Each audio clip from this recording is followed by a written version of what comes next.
There, there appears to be many kinds of or levels of being in the world.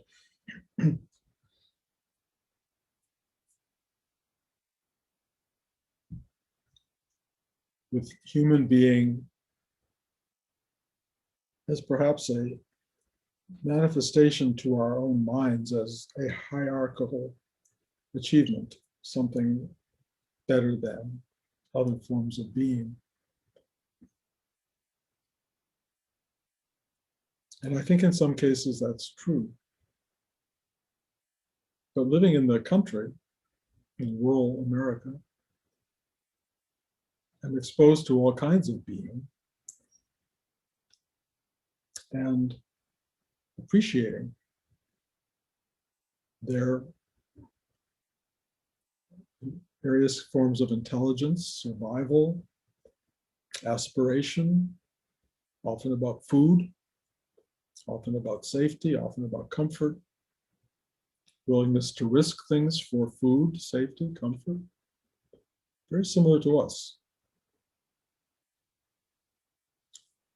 We have squirrels that we have talked about, I've talked about invading the bird feeder, who are becoming increasingly brazen. They can watch us inside the window eating. They know when we're going to start to make moves on them. They can figure out how massive those moves are going to be, whether we're going to knock on the window, get up, go to the door, actually step outside. They judge all these things, and they make very smart decisions. They know how far to run, how far to hide, how far to go or not go. They're wise beyond our imagination.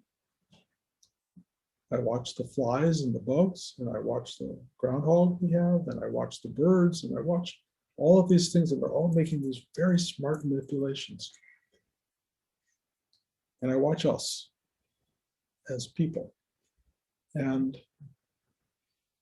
I have to say, some of us are not as smart as the squirrel, or squirrels, or the groundhog. We manipulate things with less effectiveness. We have less interpretation of what's coming at us. We struggle more. We have more to struggle with, possibly. But I look at everybody and I look at the complication of what it means to be a human being and how many people don't really measure up. Just because you're here and alive in a body, a human body, is only the beginning of a journey into becoming a human being. And it's a very, very limited temporary school, if you will. It has duration, not all that long, more than it used to be, but not all that long. It has apparently lessons to be learned, transformations to go through, places to arrive at. But in the end, it's a completely temporary phenomenon. We are here for a limited period of time, if such a thing exists. We are in a body for a period of time. The body transforms continually during that time, sometimes miraculously for all of us. I'm watching my grandchildren. Talia tells me she's starting puberty at 10, and it's true. My grandson is announcing feeling things that he hasn't felt before and finding it quite intriguing. His body is evolving, he's growing up. And I'm doing the opposite. I am starting to fall apart in front of your eyes and my own eyes. And it's an amazing experience and very informative. It really talks to us about the core of the Buddhist teaching, which is impermanence. We're here for a short time, maybe to learn stuff, maybe not. Hard to know exactly what this is for, but there are things that happen in the human experience that I would say are enough, that make it worth it. And you have to kind of come to understand what that is for you. What makes this enough that you would have chosen to be born into this very odd, endlessly transformative, endlessly complicated and demanding space? And I can't answer that for you. But I have lots of things that all of which make it worth it. Most of them come down to, interestingly enough, love. I've had a lot of achievement in my life, and I used to think, well, that would make it worth it. It does not. It very much is a past tense experience. Something that happened, not unhappy that achievements happened, but they're past tense. I had family that I've watched evolve and grow and has had beautiful, exciting, wonderful moments and difficult, conflicting, uncomfortable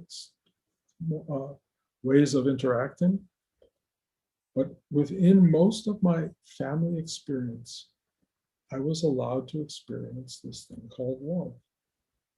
And this love had something to do with the core of human being, or with being itself. This arising of this condition, this experience, this awareness, whenever it occurred, felt like enough. Even if it faded away, knowing that it happened, even a singular time, and it was not a singular time, it has happened over and over and over and over. These moments of love have made me feel this is enough. This was worth it. But part of what's happening in the spiritual journey, if you want to give it that name, of unfolding into my human being, is something akin to ongoing love. Deeper, more sustaining, more expansive, more exquisite, more beautiful than anything I'd ever known before. And as I've experienced that love and experienced an amazing capacity to share it with people, to feel love for people, for every one of you here, and to feel what it's like to love so many people. And I don't mean like you, and I don't mean feel happy that you're here to celebrate me on some level. I love you. I can look at every one of you and say that with honest fullness of expression. I love you. I do.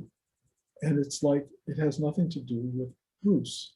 Bruce is a bodily form of it, but there is something moving through this bodily form that is experiencing this awareness of profound love for each of you and recognition that each of you is unique, complex, imperfect, and wonderful.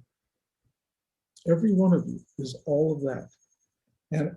And part of what's been given in this experience of love is this ability to recognize what is remarkable, lovable, and worthy of honor in each of you.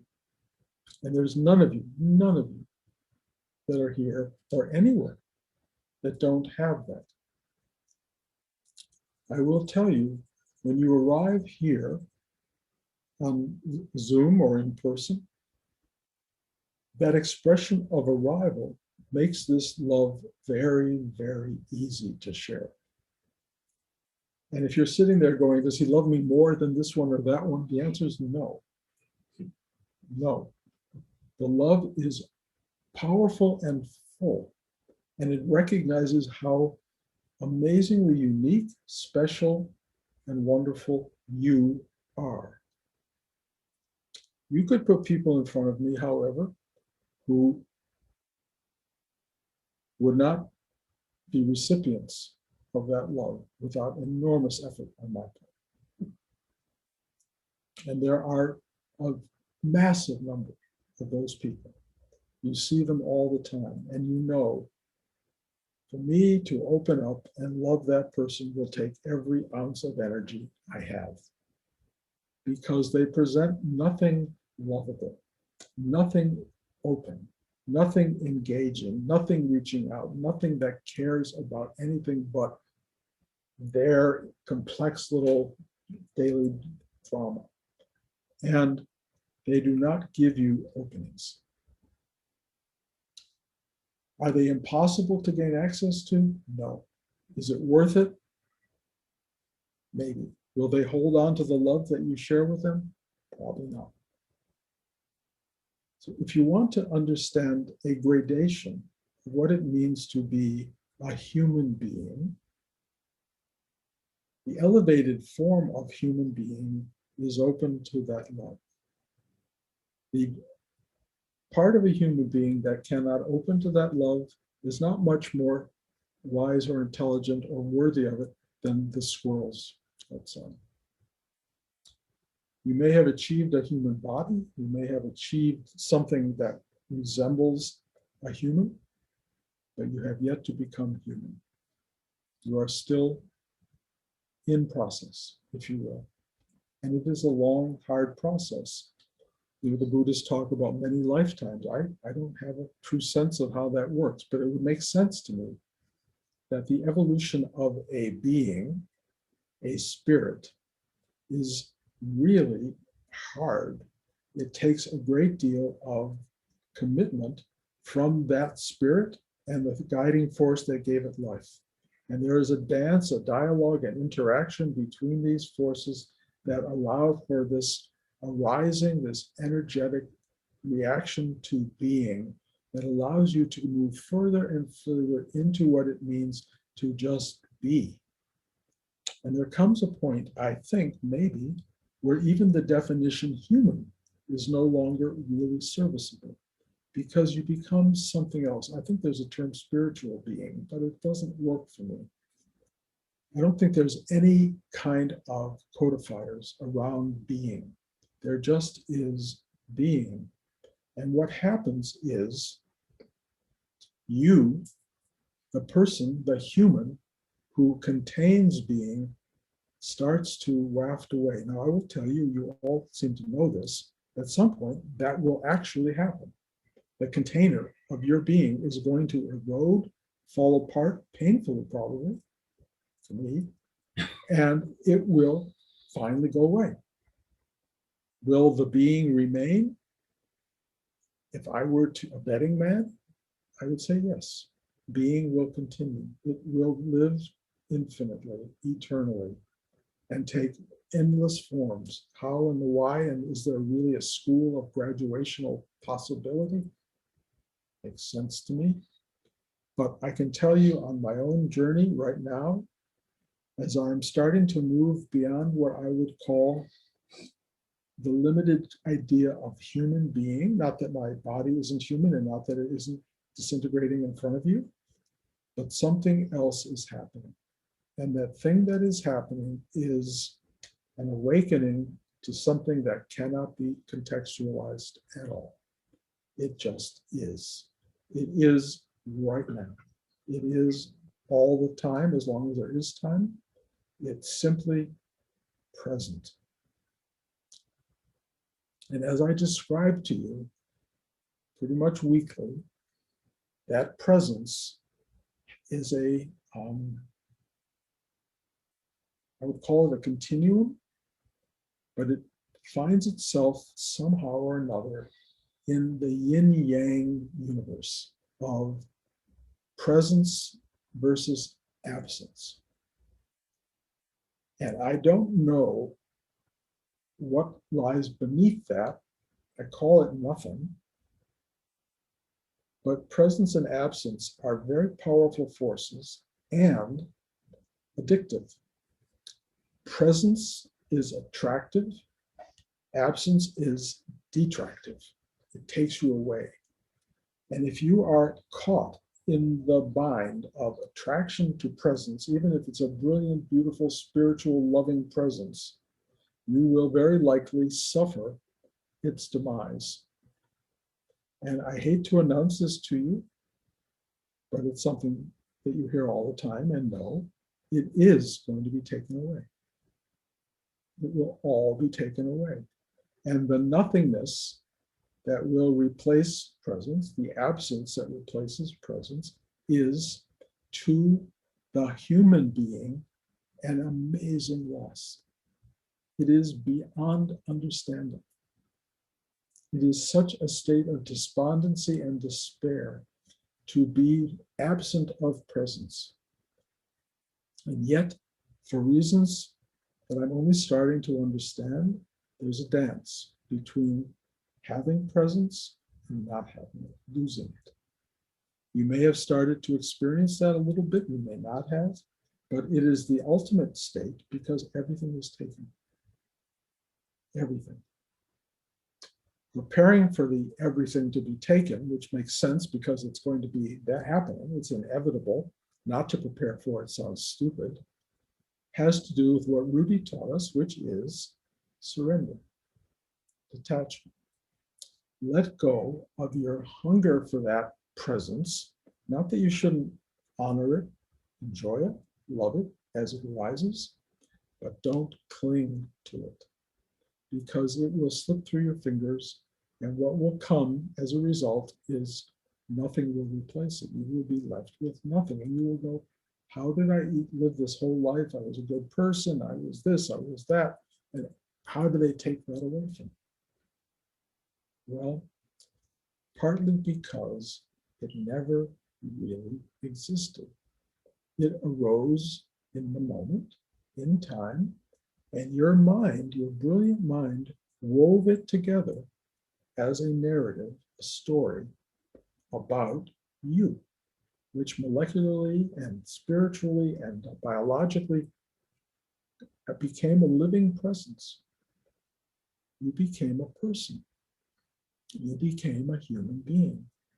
It is an amazing thing to be a human being, but it is a temporary thing, and it houses something even greater. And that greater thing happens when you let go of the story of what it means to be you and start to recognize that you just is the thing that's happening. That's all you are.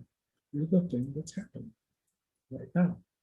Right now you're sitting in this room with other people, sitting on a Zoom call from God knows from your own homes, I assume, and you are experiencing what's happening. That's all you've ever done with it. From day one in your whole life is experience what's happening, and you wove it together into a past, a present, and a future, and you made it a story and a life that had some kind of purpose, longevity, it had impact on others, it had impact on yourself, and your mind is still weaving that story together, and your emotions are part of that story, and what you felt and what you didn't feel, and who did you right and who did you wrong, and what could have been and what should have been and what might have been, and all of this stuff is weaving together in a kind of continuum that makes you think of past, present, future, and gives you a sense of being, of human being, of presence. And yet, the truth is not in that story. It's not in the narrative. The truth is you are the something where this all arises, where this all happens. It keeps happening. I don't care what you do about it. It keeps happening until you're not here. And then we don't even know. Maybe it keeps happening. But it's the happening and the recognition of that happening that makes us feel alive, human, and special in a way, in our own way. In this journey of happening, we tend to be very outer directed into the manifested world in which it's happening, and we get very imbalanced and lost in that world because it's so endlessly in transformation. And if we're lucky, we get wounded, we get awakened, we get turned inward into something inside that hurts or welcomes us. It can be any number of things. to this place of stillness, massive awareness, pure being, welcoming, and it allows us to observe the happening from a safe quietude. When you look at your own human being and you go, wow, you realize it's a dance, comes and goes, it keeps changing, has good moments, bad moments, it's all this stuff, but you find this space inside that just goes,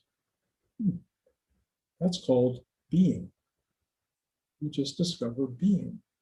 The human part is kind of the outside part, the squirrel part, the dog part, the cat part. That's the outer.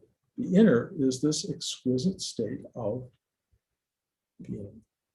Now, like I've said, that being has its own manifested element. Part of it is presence and part of it is absence. And it reduces down into something I keep labeling nothing at all. Absolute nothing. Learning to journey into nothing takes what Ruby called surrender. Let go, let go, let go. Watch even the comfort and the simplicity and the balance fade away and go into this state with no reaction to it. That's hard. That's the presence, that's the work that we do, the practice. Let go, let go, let go. And you begin to experience nothing, which is not love, it's not presence, it's not absence, it's no story, there's no you, there's nothing.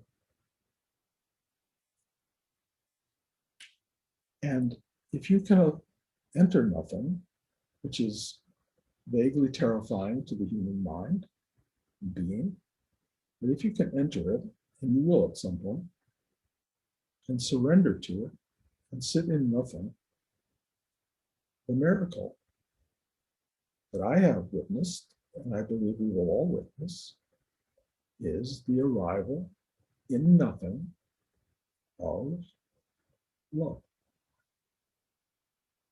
I do not understand it. I don't know why it happens. It is the beginning of creation. It's the beginning of birth, but it starts with love. And it rises up and fills the space, the time frame, the reality that is, and it manifests a new universe, a new life, a new whatever, including a new you, which keeps coming out of nothing. Assuming it keeps coming, I'm going to buy into that.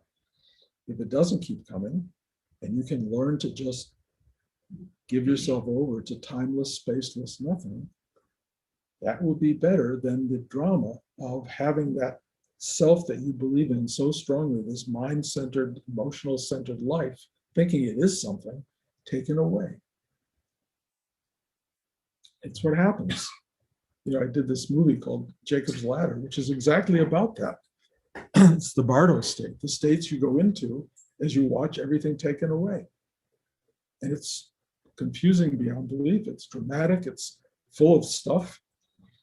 And in the end, as the character of Louis, the chiropractor, says, and he quotes Meister Eckhart, one of the great theologians of the 1600s, he says, if you're afraid of dying, becoming nothing, you see demons tearing you away from yourself, basically. And if you're open, there are angels freeing you. You guys are all angels. You're in the presence of angels. You are learning what it means to be angelic beings. You're learning what it means to free yourself of the drama. Is this meaningful and important? You know, they don't care. It doesn't care. But I will tell you, it's an amazing journey to care. And it's an amazing journey to do the work, because you get to be alive and human and in the world and, in a sense, aware that it's nothing. It's free. It doesn't matter. Just be. You start to find those moments that are worth it. You start to find the joy of matter and being and caring. And they're just little moments, grace notes of life. But you find them and you start to have a full life that you, because of your training, background, inner gifts, you allow to happen with consciousness and clarity, and you watch it come and you watch it go, and you learn to not get stuck in one or the other and just be. So your own human being evolves into being itself, just being. And being, to repeat myself, is presence and emptiness and nothing. And here we are. And we can talk about this every week, which I do, because it takes a while for the mind to go, oh, I get it. Because the mind is so busy with stuff. And it doesn't get easier. Yesterday, I lost my wallet. Anybody who's ever lost a wallet, next to losing your phone, is probably the biggest drama that you can, one of the biggest dramas you can go through, because it's your identity, it's everything that means anything, all the phone calls of, new credit cards, new everything, it's really horrible. And and I went through probably a good hour or two of real suffering and real pain and attachment and trying to relive the day and where could I have lost it and getting it down to exactly the right places and calling those places. No, they hadn't found it. And and then finally something happened. Among other things, my cousin Barbara arrived here and we started just talking. I didn't want to bring my misery into the human dimension here. So we just talked, it was wonderful. And I went, oh, well, we'd already canceled 2 credit cards. I got a new, what do you call it? Healthcare card. And I'm sitting talking to Barbara and my butt hurts. And it really hurts. And I don't know why it hurts. And finally, I reach into my butt and there's my wallet. I never put my wallet in my back pocket. It's always in my side pocket. And the whole universe opened up again into wonder and joy and love and perfection. And it was like it was never otherwise except in my brain. My brain was completely lost in the loss. And it was such a lesson. And it was such a great teaching for me. And in the end, I at that point was willing to let it go. Blanche was brilliant. She went immediately to all the credit card people and started making the calls without being angry at me, which is like, that is true love. And we really, really got to a point where all of this drama unfolded and it ended with nothing having happened, except there. That is human life. Being is rising out of that, but you will not get a chance to rise out of it without putting your wallet in the wrong pocket. You've got to go through these stupid events in life in order to get trained in this process. We all go through it. Nobody is immune to it. I suspect Guru went through it. Everybody is human. Everybody suffers in their own crazy way. And then we find solace in our own way. Some people experience real loss and real grief and they don't come back. You really do lose your wallet. You really do have to start rebuilding all that stuff. Welcome to life in planet Earth. That's what this is. We're all learning. We're all here doing. But I will tell you, the benefit of learning to surrender and let go is to realize that is going to be your ultimate practice, your ultimate tool in extracting yourself from this plane of existence. And if you get it down, you will live a better life and you will leave it with greater grace and dignity. So welcome to human being, welcome to being, welcome to stupidity, welcome to the world of stuff and matter, and also the world of depth and truth and beauty that embodies all the stuff that gets manifested. So week by week, I will indulge you in this. As soon as you get it, as soon as you get what I'm talking about, you don't need to show up at all. It's like, how many times do you need to hear it? But it does come across with a certain authenticity. And sometimes, because I've been sitting with this for 50 years, you keep needing to hear it. So make yourself available, come practice. do the work, free yourself, and then be that presence, be that being that will help others do this. And then you serve a wonderful purpose in this world, and it proves to be a good life. Thank you. Any questions, George? No, I sat through some of my son's recommended Buddhist teachings on Buddhism and Rinpoche's. And the secret thing in the end is love and compassion. Because without love and compassion, there's always duality. Absolutely. And compassion for others and for yourself. But I've discovered it's easier to love everybody but me. So I've had to keep learning to turn that inward. And that's really been a recent practice for me in big ways, because my mind starts to take over stuff. There's two quotations. Go for it. Sure. One of the Dalai Lama says, 2 days you should forget in the year is yesterday and tomorrow. And the other one is, when you're looking out, you're dreaming. When you're looking in, you go away. It's Carl Jung. I believe that's true. My sense of it is the dreamer is the looking in being. That's the dreamer of all this. And I am experiencing truly, and I've described it, the loss of my own story. It isn't resonating at all. I don't look back into my past. Future is not clear or present or interesting to me. So all I have is this.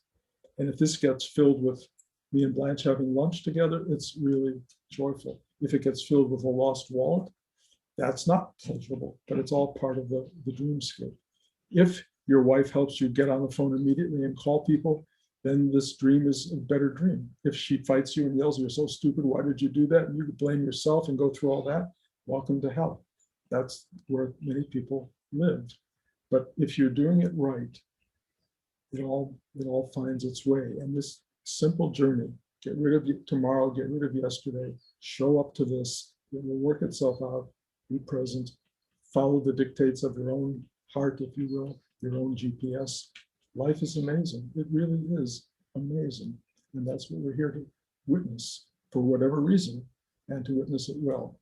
I have realized through Daniel, through you, through others, that I have become a true kind of Buddhist in a way. That wasn't really my path exactly. I've always loved Buddha and Buddhism and Hinduism and even Christianity and Judaism. And I'm not really a Muslim. I don't know that. Different path to the same place. All to the same place. But really, it is the simplest of things: love, compassion, kindness, goodness for others, for yourself. Welcome to the club. Anybody out there in Zoom land?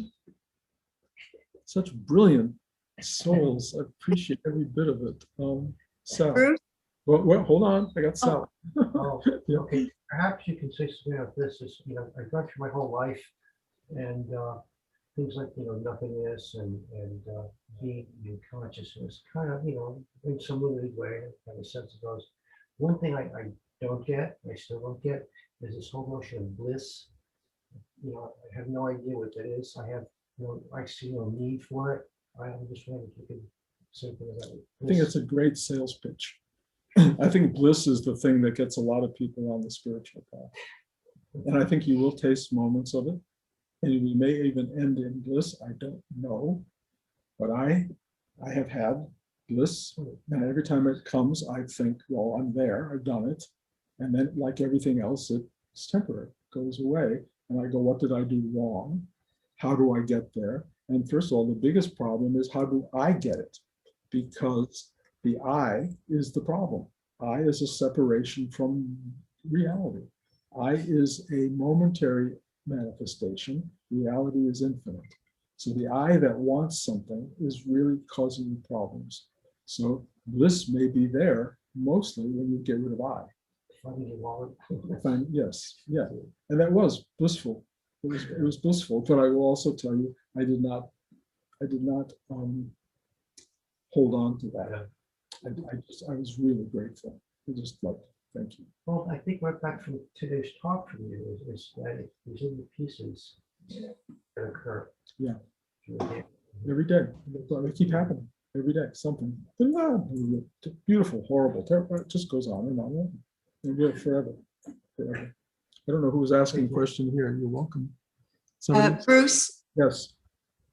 I actually went to church last Sunday. Hmm. I haven't been for a long, long time. And the text for the day was from one of Paul's letters, and where Christ is saying, "My power is made perfect in your weakness." Hmm. And I immediately thought of you and your vulnerability and how you make it all real because you are real.